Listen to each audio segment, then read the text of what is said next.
Hello दोस्तों, कैसे हैं आप सब लोग।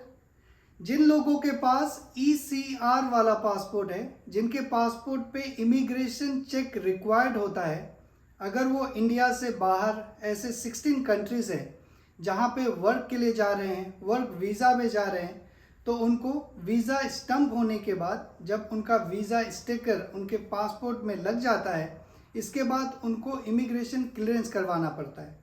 जब इमिग्रेशन क्लियरेंस हो जाता है, इसके बाद वो लीगल तरीके से उस कंट्री में काम करने के लिए जा सकते हैं।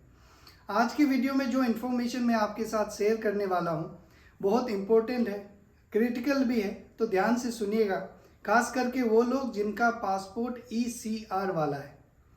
कई बार आपने ये सुना होगा कि इंडिया में कुछ और काम के लिए बताया जाता है। जब वो आते हैं सऊदी में या फिर उन 16 कंट्रीज़ में जहाँ पे इमिग्रेशन क्लियरेंस रिक्वायर्ड वाला कंट्री है, तो वहाँ जाने के बाद उनको पता चलता है कि वो काम नहीं बल्कि दूसरा कोई काम उनसे करवाया जा रहा है। ऐसे भी कई कहानी आपने सुना होगा कि जब वो एयरपोर्ट में आते हैं तो उनको कोई लेने के लिए नहीं आता है, उनको पता नहीं है कि कहाँ हमें काम के लिए जाना है, मेरा स्पॉन्सर कौन है, मेरा कफिल कौन है, ये सारी बातें पता नहीं होता है। ऐसे बहुत सारे कहानी हैं। तो ये सारे जो इश्यूज़ हैं, प्रॉब्लम्स हैं, तभी होता है जब हम इमिग्रेशन क्लियरेंस नहीं करवाते हैं, जब कोई शॉर्टकट तरीके से, इलीगल तरीके से इंटर करते हैं उन कंट्रीज़ में काम करने के लिए। ECR पासपोर्ट होता क्या है, नॉन ECR पासपोर्ट क्या होता है, इमिग्रेशन क्लियरेंस क्यों ज़रूरी है, इसके बारे में मैंने एक डिटेल सा वीडियो आप लोगों के साथ पहले शेयर करा है, वो आप देख लीजिएगा। पहले उसे देखिए, उसे समझिए कि इमिग्रेशन क्लियरेंस का इम्पोर्टेंट क्या है। इसके बाद आपको पता चलेगा कि क्यों ज़रूरी है और वो लोग जो परेशानी में फंसते हैं आने के बाद, उसका सही कारण क्या है।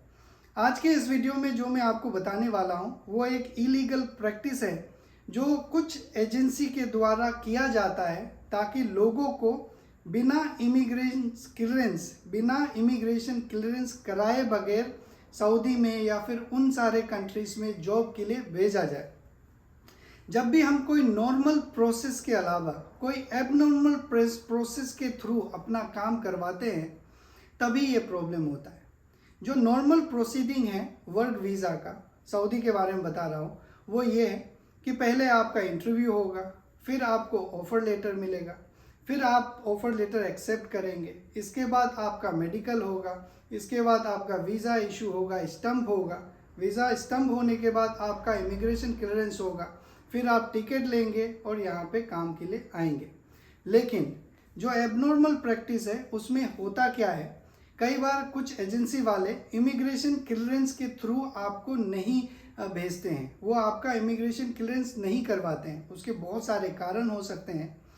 वो क्या करते हैं, आपका ऑफ़र लेटर तो आपको आया होगा, आपका इंटरव्यू हुआ होगा, आपका ऑफ़र लेटर आया होगा, आपका वीज़ा इशू हुआ होगा, आपके पासपोर्ट में स्टम्प भी हुआ होगा, लेकिन इसके बाद आपका इमिग्रेशन क्लियरेंस नहीं करवाते हैं। वो क्या करते हैं, कुछ ऐसे कंट्री के थ्रू आपको भेजते हैं। जैसे मान लीजिए दुबई का विजिट वीज़ा आपके नाम पे ले लिया, आप दुबई गए विजिट वीज़ा पे, और वहाँ पे वो आपको वहाँ से सऊदी भेजते हैं। जब इंडिया से आपको भेजा जाता है तो आपके पासपोर्ट में जो सऊदी का वीज़ा लगा होता है, जो स्टिकर, उसको निकाल दिया जाता है। कई बार ऐसे होता है कि वो वीज़ा का स्टिकर वो उसी आदमी को दे देता है कि आप इस स्टिकर को अपने साथ लेके जाइए, दुबई में हमारा आदमी मिलेगा, उनको दे दीजिएगा। या फिर कई बार ऐसे भी होता है कि वो वीज़ा का स्टिकर एजेंसी वाले खुद ही उतार देते हैं और कोरियर के थ्रू उसे दुबई में या फिर उन कंट्रीज़ में जहाँ पे विजिट वीज़ा से आराम से जाया जा सकता है, वहाँ भेज देते हैं। मान लीजिए आप दुबई गए, वहाँ पे आपको उनके आदमी रिसीव करेंगे, इसके बाद आपके पासपोर्ट में वही स्टिकर को फिर से चिपका दिया जाएगा। फिर आप दुबई से सऊदी अरेबिया आराम से आ जाएंगे, वहाँ पे तो इमिग्रेशन चेक के बारे में पूछता नहीं है। फिर जब आप सऊदी अरेबिया में आएंगे तो आपके लिए बहुत सारे सरप्राइजेस वेट कर रहे होते हैं। आपको कोई लेने वाला नहीं होता है, आपको पता नहीं होता है कहाँ पे काम है या नहीं है। अगर मान लीजिए कोई आ भी गया तो आपको वहाँ पे ड्राइवर के बारे में बताया गया था कि आपको वहाँ जाके ड्राइवर का काम करना पड़ेगा, लेकिन यहाँ आने के बाद आपको इस तरह में भेज दिया जाता है, आपको लेबर का काम करना पड़ता है। तो ऐसा क्यों करते हैं एजेंसी वाले, उसके भी बहुत सारे कारण हैं। मैं पूरा जिम्मेदारी जो है ये एजेंसी वालों को भी नहीं बोलूँगा, कहीं ना कहीं हम लोगों का भी गलती है, क्योंकि हम लोग इतना डेस्परेट हैं बाहर काम करने के लिए। कई लोगों के अपने मजबूरीज होते हैं कि हम बाहर जाएंगे, वहाँ पे कमाएंगे, लेकिन उनको ये पता नहीं होता है कि अगर हम इस प्रोसेस के थ्रू आएंगे तो हमारे पास कितने सारे प्रॉब्लम्स ऑलरेडी इंतज़ार कर रहे होते हैं। तो अगर आप सऊदी आने वाले हैं या फिर ऐसे कोई से भी कंट्री, 16 कंट्रीज़ हैं जहाँ पे इमिग्रेशन क्लियरेंस रिक्वायर्ड होता है, अगर आपके पास ECR पासपोर्ट है तो आप एक काम कीजिए, शुरुआत से ही सही गाइडलाइन प्रोसेस पता कीजिए कि जिस कंट्री में मैं जा रहा हूँ उसका सही गाइडलाइन क्या है। सऊदी के बारे में जो सही गाइडलाइन है वो ये है कि पहले आपका ऑफ़र लेटर होगा, इंटरव्यू होगा, ऑफ़र लेटर होगा, मेडिकल होगा, वीज़ा आपके नाम पे इशू होगा, आपके पासपोर्ट में वीज़ा स्टिकर लगा होगा। जब वो लग जाता है इसके बाद इमिग्रेशन क्लियरेंस होता है। ऐसे बहुत सारे एजेंसीज हैं जो आपको वीज़ा स्टम्प करके आपका पासपोर्ट दे देगा आधा अधूरा काम करके, क्योंकि वो अप्रूव्ड नहीं होंगे। ये काम बस वही लोग कर सकते हैं जो अप्रूव्ड RA है, मतलब रिक्रूटमेंट एजेंसीज है। अगर आप सही एजेंसी से काम करवाएंगे जो अप्रूव्ड है तो वो आपका पूरा काम करके देगा। अगर कोई अनअप्रूव्ड जो कि किसी के अंडर में काम करता है, छोटे छोटे एजेंसीज, उनके अंडर में अगर आप काम करवाएंगे तो वो आपका वीज़ा स्टम्पिंग करके आपको दे देगा। फिर आप भटकते रहेंगे कि भाई मेरा इमिग्रेशन क्लियरेंस करवा दो, और जब आप अप्रूव एजेंसी के पास जाएंगे इमिग्रेशन क्लियरेंस करवाने के लिए तो वो नहीं कर सकता, क्योंकि बहुत सारे ऐसे डॉक्यूमेंट्स होते हैं जो उनको चाहिए होता है जो आप नहीं दे पाएंगे, तो आपका इमिग्रेशन क्लियरेंस नहीं होगा। अगर होगा भी तो बहुत ज़्यादा फीस लगेगा उसके लिए। तो अगर आपको कोई भी एजेंसी वाला अगर ये बोलता है कि आपको मैं वाया दुबई होते हुए भेजूंगा, या फिर किसी कंट्री का आपको विजिट वीज़ा देगा, वहाँ से आप इंटर करेंगे सऊदी अरेबिया में, तो उस चीज़ को बिल्कुल एक्सेप्ट मत कीजिएगा। जो भी आप वर्क के लिए जा रहे हैं उसका इमिग्रेशन क्लियरेंस ज़रूर करवा लीजिए। इमिग्रेशन क्लियरेंस करवाना क्यों ज़रूरी है?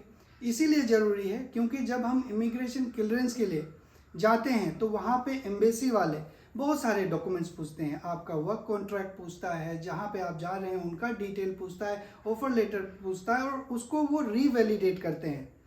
वो इन्वेस्टिगेट करते हैं कि ये ऑफर लेटर, ये एम्प्लॉयर सही है या नहीं है। इसके बाद आपको वो क्लियरेंस देते हैं। ये जो ह्यूमन ट्रैफिकिंग हो गया या फिर लेबर का एक्सप्लोटेशन हो गया, उसको रोकने के लिए ये क्लियरेंस बहुत ज़रूरी है। लेकिन कई बार हम इसे फॉलो नहीं करते हैं, शॉर्टकट सोचते हैं, चलो शॉर्टकट चले जाएंगे, जल्दी चले जाएंगे, जल्दी काम पे लग जाएंगे, लेकिन यहाँ पे आके प्रॉब्लम में होता है। तो ये सारे कुछ सिनेरियो है जिससे आप बच सकते हैं। जहाँ तक बात है कैसे आप इसको कंट्रोल करेंगे, कैसे आप पहचानेंगे कि कौन सा एजेंसी मुझे सही प्रोसेस के थ्रू भेज रहा है, गलत प्रोसेस के थ्रू भेज रहा है, तो एक बात का ध्यान रखिएगा, जब भी आप पेमेंट करेंगे किसी भी एजेंसी को, अपना काम जिससे करवाएंगे, उनको तभी पेमेंट कीजिएगा जब वो आपका इमिग्रेशन क्लियरेंस करवा के देगा। अगर आप इमिग्रेशन क्लियरेंस से पहले उनको पेमेंट कर देंगे तो आप फिर फंस जाएंगे। आपको लगेगा कि मैंने तो पैसे दे दिया है, अब जैसा बोलता है वो वैसा ही करना पड़ेगा, लेकिन नहीं, जब तक आपका पूरा इमिग्रेशन क्लियरेंस नहीं होगा तब तक आपका पूरा काम नहीं होगा। 12 तारीख को, 12 जनवरी इसी हफ्ते जद्दा कॉन्सुलेट जनरल में एक ओपन हाउस सेशन है। मैं कोशिश करूंगा उस ओपन हाउस सेशन में जाने का, और वहां जाके ये सवाल ज़रूर उनके सामने रखूंगा कि इस तरह के प्रैक्टिसेस को कैसे रोका जाए, ताकि जो लेबर्स हैं वो इस चीज़ से बच पाएँ। ऐसा जब प्रैक्टिस होता है तो बहुत सारी चीज़ें होते हैं, जो लोग पकड़े जाते हैं, इसके बाद नए नियम कानून बनते हैं, देश का नाम बदनाम होता है, वो अलग है। तो इससे बहुत सारे प्रॉब्लम्स होते हैं। तो इस चीज़ को हमें एक्सेप्ट नहीं करना चाहिए और मोटिवेट भी नहीं करना चाहिए। तो मैं उम्मीद करता हूँ कि ये इन्फॉर्मेशन आप सब लोगों के लिए अच्छा होगा। अगर आप नॉन ECR पासपोर्ट वाले हैं तो ECR वालों के साथ शेयर कीजिए, उनको एजुकेट कीजिए, उनको बताइए। मैं किसी एजेंसी को ब्लेम नहीं कर रहा हूँ, जो एक्चुअल प्रोसेस है वो बता रहा हूँ, क्योंकि मैंने इसको बहुत क्लोजली एग्जामिन किया है और ये सारे इन्फॉर्मेशंस मैंने रीवैलिडेट किया है उन एजेंसी से जो ये काम कर चुके हैं, उन लोगों से जिनके साथ ये चीज़ हो चुका है। ओके, तो ये होता है, ये प्रैक्टिकली हो रहा है, तभी ये प्रॉब्लम्स हो रहे हैं। आने वाली वीडियोस में मैं आपको और एक बहुत ही इम्पोर्टेंट बात बताऊंगा। जो लोग सऊदी अरेबिया में हैं, जिनको हरूप लगा हुआ है या फिर जिनका इकामा एक्सपायर हो गया है, जिन लोगों को अपने देश वापस जाना है, उनको कैसे एग्जिट वीज़ा मिलेगा इंडियन एम्बेसी से, उसके बारे में एक डिटेल वीडियो आपके साथ शेयर करूंगा। ऐसे कौन से वेबसाइट है, क्या क्या फॉर्म फिल करना है, वो सारी बातें बताऊंगा। तो आप अगर इस चैनल में नए हैं तो चैनल को सब्सक्राइब कर लीजिए। अगर आपने पूरा वीडियो देखा है तो आपको पूरा इन्फॉर्मेशन होगा, और जो लोग आधा अधूरा इन्फॉर्मेशन देखे हैं इस वीडियो में, उनका आप ज़रूर कमेंट में देखिएगा। वो एक सवाल ज़रूर पूछेंगे कि मैं यहाँ पे एग्जिट री एंट्री से इंडिया गया हूँ, क्या मुझे भी इमिग्रेशन क्लियरेंस चाहिए? अब बताइए आप। तो जब भी मैं कोई वीडियो पब्लिश करूँ या फिर जो भी आप वीडियो देखें, कंप्लीट देखें, ताकि आपको कंप्लीट अपडेटेड इन्फॉर्मेशन मिले। तो आज के लिए बस इतना ही। आप लोग अपना ख्याल रखिए। Thank you very much.